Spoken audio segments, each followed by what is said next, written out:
Olá, olá, olá, meus alunos queridos, sejam todos muito bem-vindos aqui no meu canal. Eu espero que vocês estejam muito bem, para que nós possamos aprender hoje a exceção de pré-executividade, que é um tema muito importante no direito tributário, porque trata da defesa do contribuinte, da defesa do executado em face à ação de execução fiscal promovida pelo fisco. Então vamos lá, vamos aprender um pouco mais sobre a exceção de pré-executividade. Então, sem mais firulas, vamos logo entrar nos nossos estudos e falar e conhecer um pouco mais sobre essa tão famosa exceção de pré-executividade.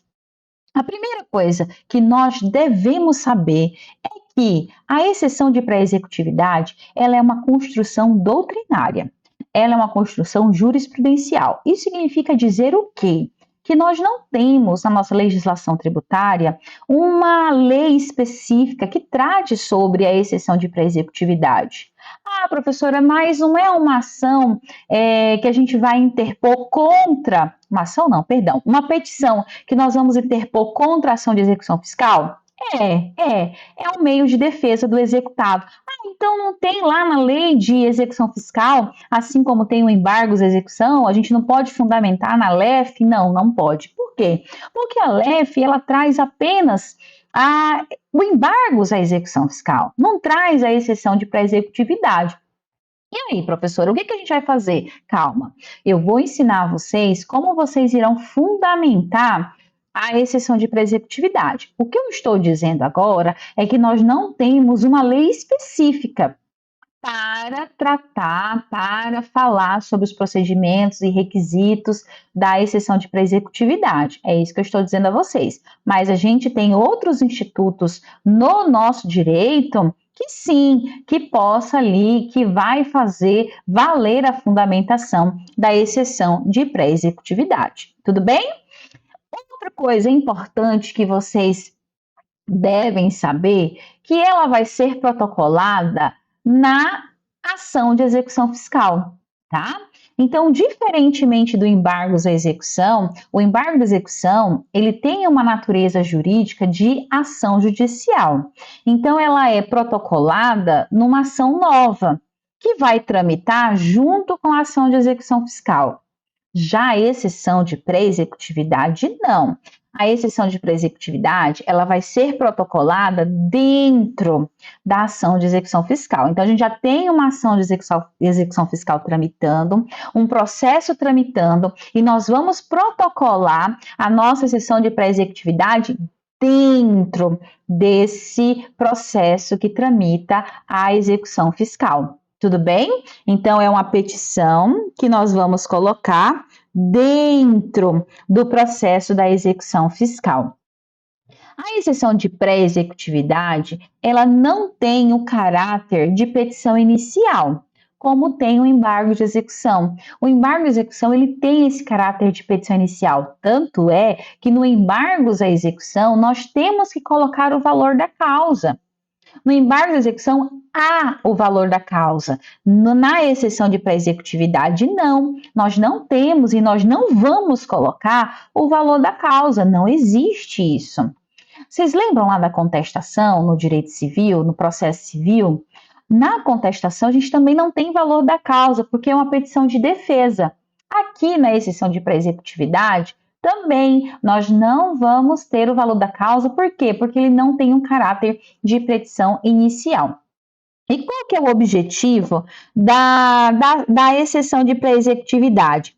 É justamente trazer à lume as fragilidades da execução fiscal. Ora, se é uma petição de defesa, se nós vamos fazer a defesa do executado contra a ação de execução fiscal, nada mais justo é de mostrar as fragilidades que está tendo essa execução fiscal, que contém nessa execução fiscal. Então, o contribuinte ele tem que mostrar as fragilidades da execução fiscal para que essa execução fiscal seja o quê? Impedida de prosseguir.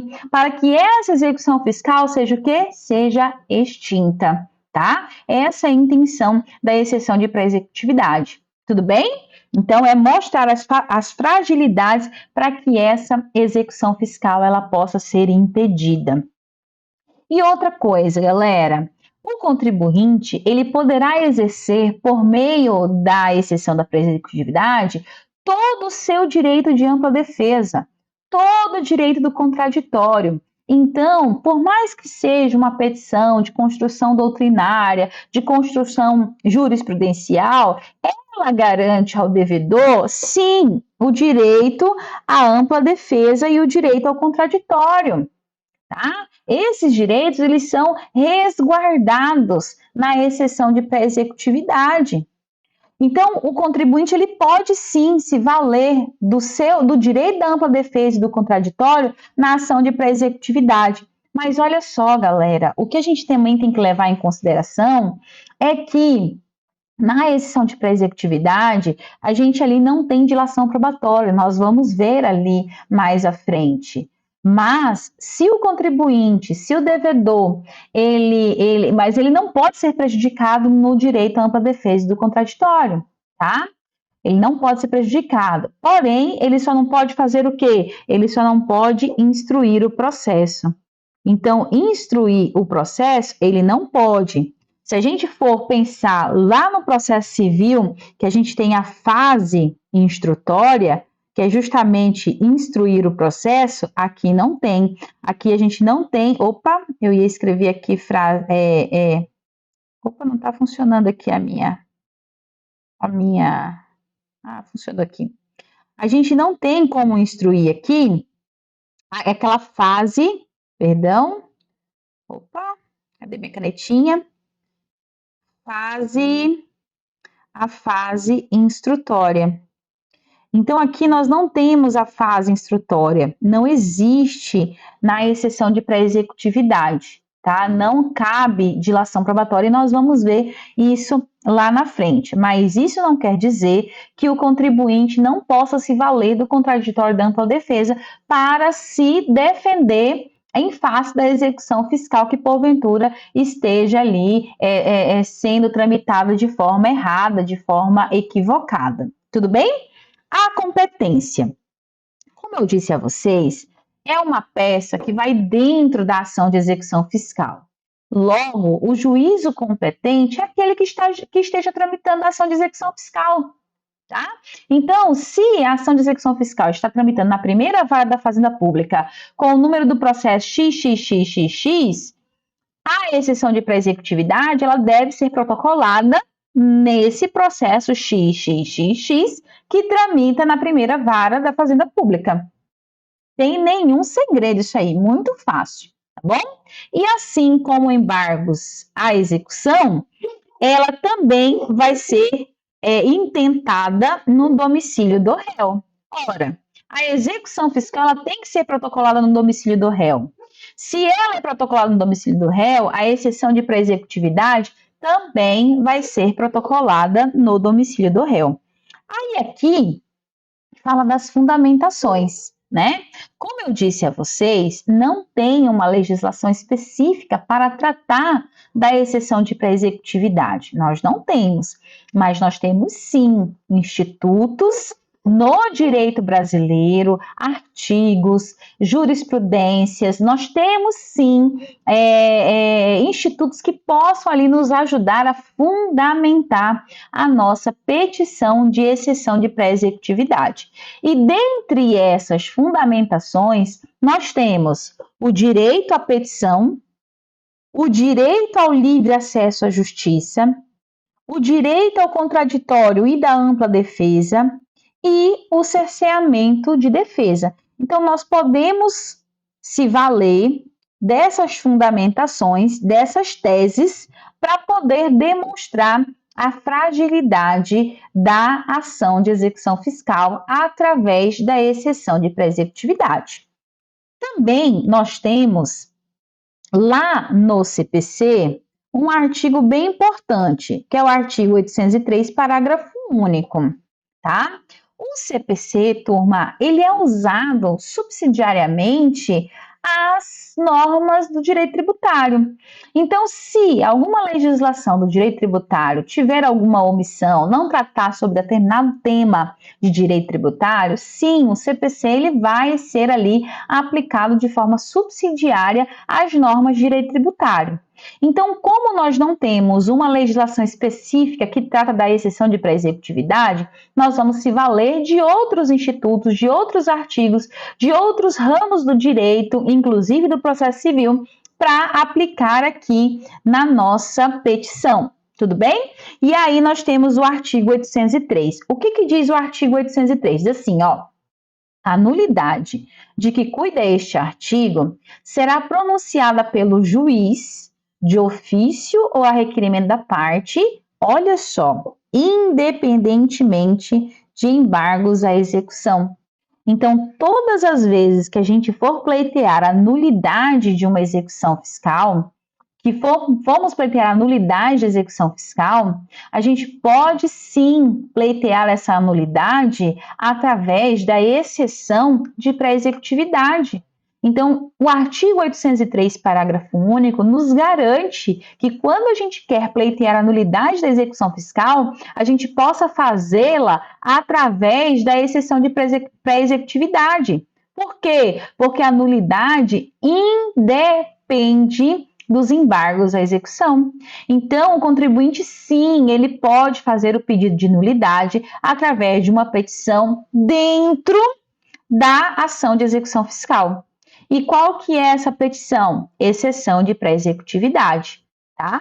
Porque, olha só, a nulidade, ela pode ser feita o quê? A requerimento da parte, e ela pode ser feita independentemente dos embargos à execução fiscal. E aí, galera, nós também temos a súmula 393 do STJ. A súmula 393 do STJ, ela praticamente assume essa petição, tá? De defesa do contribuinte, quando ela diz assim, ó, a exceção de pré-executividade, ela assume que sim, que é uma petição legal, que é uma petição admitida no direito tributário, no processo tributário. Tanto é que a súmula fala o nome dela, disciplinando, reconhecendo ela como meio de defesa do executado na ação de execução fiscal, tá? Então, quando a gente fala de hipótese de cabimento, também é importante a gente falar dessa súmula, por quê? Porque a súmula ela diz assim, ó, que a exceção de pré-executividade ela é admissível na execução fiscal. Olha só, reconhecendo aqui a petição de exceção de pré-executividade na execução fiscal. Então, é admissível. Mas, tá, é admissível de que forma? Em quais matérias, né? Nas matérias que o juiz ele pode conhecer de ofício. Nas matérias que o juiz pode conhecer de ofício. Porém, nas matérias que podem conhecer de ofícios, que não demandem dilação probatória. Então, a gente tem aqui algumas observações aqui, ó. Algumas observações. Primeiro, que a súmula 393, ela reconhece a exceção de pré-executividade, admissível ali na ação de execução fiscal.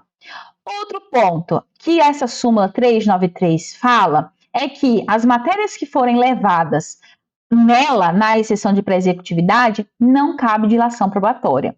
Então, se o contribuinte tiver que fazer alguma perícia, tiver que ouvir alguma testemunha, se tiver que atestar a falsidade ou não de um determinado documento, aí a gente não pode se valer da exceção de pré-executividade. Aí a gente vai se valer ali do embargos à execução ou até mesmo de uma ação anulatória com pedido liminar, né? Então, a gente pode se valer dessas duas outras petições, mas da exceção de pré-executividade não, tá? Da exceção de pré-executividade não. Porém, galera, nós temos uma outra situação, que o STJ, ele faz essa restrição ali na súmula 393. No entanto, ele acaba ali admitindo, a gente já tem julgados, a gente já tem várias manifestações do STJ admitindo o ingresso da exceção de pré-executividade em diversos temas, entendeu? Nós já temos ali, ó, ingressando ali em relação à prescrição, em relação à decadência, à responsabilidade, imunidades e isenções, temas ali de ordem pública e as nulidades processuais. Então, quando porventura o contribuinte ele quer pedir a prescrição da execução fiscal, ele pode fazer através da exceção da pré-executividade. Ele não vai fazer através do embargos, ele faz através da exceção da pré-executividade. Por quê? Porque nos embargos ele vai ter que fazer o quê? Ele vai ter que ofertar a garantia.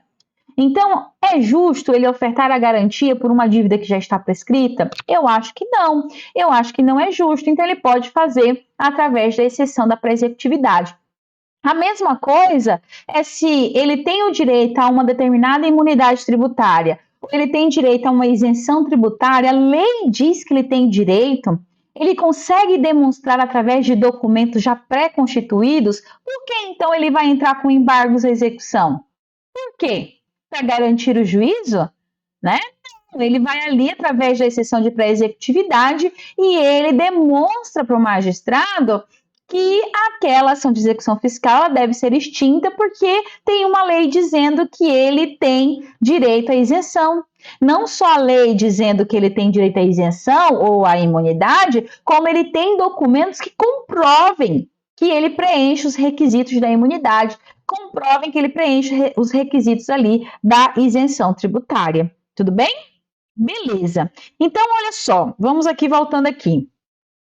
Não cabe dilação probatória. Isso é importantíssimo. Eu acho que isso aqui vocês devem colocar no caderno de vocês, essa informação, porque é uma informação hiper importante, tá? Que é uma das grandes diferenças entre os embargos à execução fiscal e a exceção de pré-executividade. Porque no embargo de execução fiscal, a gente pode inclusive ouvir testemunhas. Já na exceção de pré-executividade, a gente vai discutir temas que não cabem ali dilação probatória. Tudo bem? E outra situação bem importante, esse também é um fato muito importante, é que sim, há julgados já permitindo o protocolo, a exceção de pré-executividade, quando o contribuinte, quando o executado, ele está impossibilitado de ofertar garantia em juízo. Lá no embargo da execução, para que o contribuinte, o devedor ou o executado, ele possa embargar essa execução fiscal, ele tem que garantir o juízo. Só que muitas vezes o contribuinte, o devedor, o executado, ele não tem condições de garantir o juízo. Às vezes a dívida tributária ela é muito alta e inviabiliza o contribuinte a garantir o juízo. Às vezes ele não tem carta fiança, às vezes ele não tem bens a penhorar e ele não tem condições. E aí, ele vai ficar prejudicado? Não, ele não vai ficar prejudicado. Então, nós sim já temos julgados permitindo que a exceção de pré-executividade ela seja usada na impossibilidade do executado não tiver ali os recursos para a garantia do juízo. Logo, se o contribuinte não tiver a garantia, se ele estiver impossibilitado, sim, ele não tem outra saída a não ser a exceção de pré-executividade, tá? Perfeitamente cabível. Agora, quanto aos efeitos, não é possível aqui efeito suspensivo na exceção de pré-executividade. Não é possível. Primeiro, por quê? Porque a exceção de pré-executividade, ela nem tem uma lei que a discipline. Logo, os efeitos suspensivos, nós também não temos previsão legal no que tange à exceção de pré-executividade. Também lá nos embargos, a execução, nós também não temos, né, o efeito suspensivo de forma automática. Nós não temos. Lá, para que a gente consiga o efeito suspensivo do embargos, a gente tem que provar 3 requisitos: a garantia, a probabilidade do direito e o periculum in mora. Tudo bem. Aqui, na exceção de pré-executividade, se o contribuinte sentir a necessidade de suspender o crédito tributário, ele pode fazer se valendo das hipóteses do artigo 151 do CTN. Lá no artigo 151 do CTN, nós temos a concessão da medida liminar, que suspende o crédito tributário, o depósito do valor da total da dívida, também suspende o crédito tributário. Então, ele pode se valer aqui das hipóteses do artigo 151. Mas, galera, vamos lá, venhamos e convenhamos.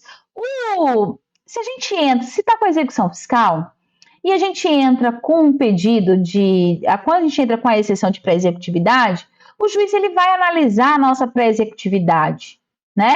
Ele vai analisar, ele vai conhecer ou não, ele vai acolher ou não os nossos pedidos. Então, automaticamente, queira ou não queira, antes da execução continuar, ele vai ter que analisar os nossos pedidos da exceção de pré-executividade. Se não, não tem como, a gente há uma violação no direito de defesa do contribuinte. Mas, se o contribuinte achar necessário a suspensão do crédito tributário, ele pode se valer de um dos seus incisos do artigo 151, perdão, 194. Olha, não sei onde é que a prof estava com a cabeça agora. Viajou. Agora vamos lá. Prazo. Tem prazo para a interposição da exceção de pré-executividade? Lá no embargos à execução, a gente já viu que sim, lá tem prazo. Prazo de 30 dias contados da garantia, né? Das garantias. Então, lá no embargos, o contribuinte tem 5 dias para ofertar a garantia e 30 dias depois da garantia para opor os embargos. Aqui na exceção de pré-executividade, nós não temos nenhuma legislação que diga sobre o prazo. Porém, eu costumo dizer que nós temos o quê? Nós temos um momento mais adequado para a apresentação, né? Porque olha só, se o intuito é impedir a executividade desse título que porventura ali se encontre viciado, o contribuinte ele não é citado para poder tomar conhecimento de que contra ele há uma execução fiscal? E aí, depois que ele é citado, ele não tem 5 dias para pagar, ele tem 5 dias para garantir o juízo, certo? Então, o momento apropriado é esse, 5 dias. Então, na hora que ele for citado, ele tem 5 dias para pagar. Se ele não tem condições de garantir o juízo, é nesse prazo de 5 dias que ele tem para apresentar ali a sua exceção de pré-executividade.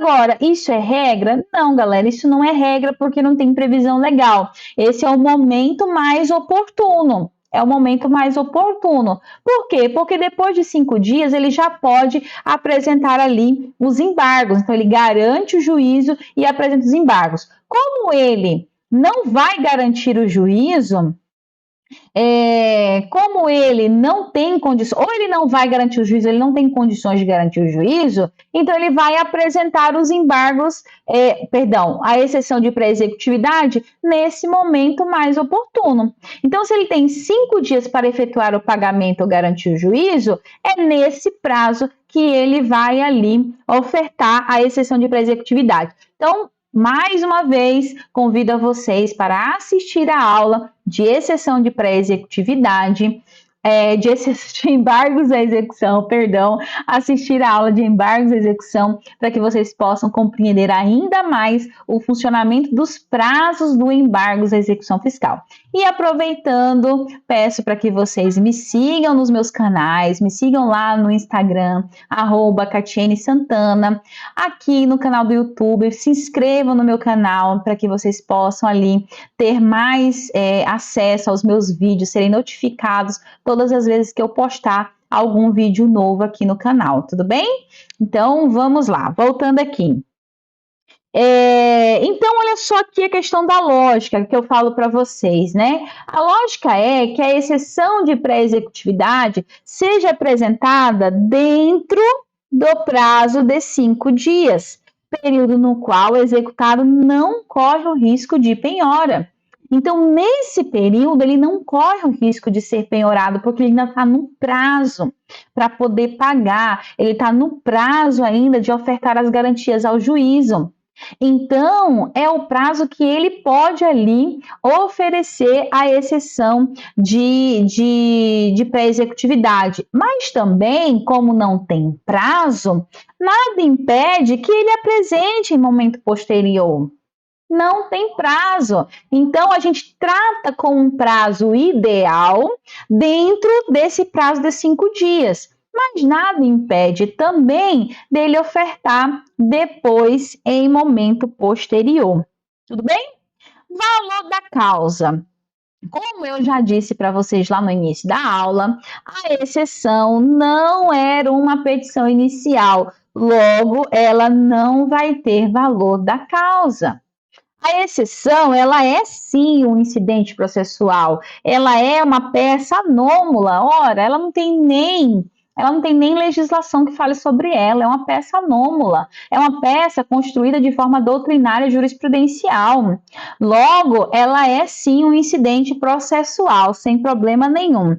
Então, ela não tem valor da causa. E aí, eu trouxe aqui esse fluxograma para vocês entenderem como funciona e é o último slide aqui da nossa aula. Então, vamos lá. A ação de execução fiscal, a gente pode propor ela com garantia e sem garantia, né? A ação de execução fiscal. E daí a gente vai, se a gente oferta a garantia, a gente está ofertando o embargo, né? Então, aqui, ó, tem a ação de execução fiscal, o fisco, né? Eu falei a gente, né? Propõe o contribuinte? Não. O fisco propõe a execução fiscal. E se a gente oferta a garantia, a peça que nós vamos propor é o embargo. Se o fisco entra com a execução fiscal e nós não temos garantia, ou seja, o devedor não tem garantia, nós vamos ofertar a exceção de pré-executividade, tá? Ofertar a exceção de pré-executividade. Se o juiz acolhe a nossa exceção, ele vai proferir uma decisão interlocutória, tá? Se ele não acolhe a nossa exceção, ele vai proferir uma decisão interlocutória. E dessa decisão interlocutória, cabe qual recurso, turma? Cabe agravo. Da decisão interlocutória, cabe agravo. Agora, se o juiz acolhe a nossa exceção de pré-executividade, beleza, ok, ótimo, ele acolheu. E aí, se ele acolhe, ele vai deferir o nosso pedido ou ele vai indeferir o nosso pedido, tá? Se ele acolhe e indefere o nosso pedido, a execução fiscal continua. Aí a execução fiscal continua. Agora, se ele acolhe a nossa exceção e defere o nosso pedido, aí essa extinção termina, a execução fiscal, perdão, a execução fiscal ela é extinta, tá? A execução fiscal ela é extinta, tudo bem? Então, de novo aqui para a gente finalizar a nossa aula. Propôs ali a ação de execução fiscal fisco. Se o contribuinte, o devedor ou executado, ele tiver a garantia, a peça vai ser embargos à execução. Se o fisco propõe a execução fiscal, mas o executado não tem garantia, a peça que nós vamos protocolar é a exceção de pré-executividade. Se o juiz não acolhe a nossa exceção, ele vai dizer através de uma decisão interlocutória. E o que o contribuinte vai fazer? Ele vai agravar. A gente vai se valer do duplo grau de jurisdição. Se o contribuinte, se o juiz acolhe a nossa exceção, ele vai julgar deferido o nosso pedido, ele vai julgar indeferido o nosso pedido. Se ele julgar deferido o nosso pedido, ou seja, que se ele aceitar que aquela execução fiscal realmente está viciada, nós vamos ter a extinção da execução fiscal, que é o que a gente quer almejar, né? Que é a intenção. Agora, se ele indeferir o nosso pedido da exceção de pré-executividade, aí a ação de execução fiscal vai continuar, vai prosseguir. E aí, desta forma, nós finalizamos aqui a nossa aula de exceção de pré-executividade. Espero muito que vocês tenham gostado. Então, Me sigam mais uma vez, peço a vocês que me sigam nas redes sociais, tá? Para que vocês possam acompanhar o meu trabalho, que eu vou sempre estar postando aqui para vocês. E não esqueçam de assistir a aula de execução fiscal e a aula de embargos à execução fiscal para vocês concluírem esse estudo aqui das petições, das ações de iniciativa do fisco e das ações de defesa, né, dos métodos e meios de defesa do contribuinte em face à execução fiscal. Um forte beijo, fiquem todos com Deus.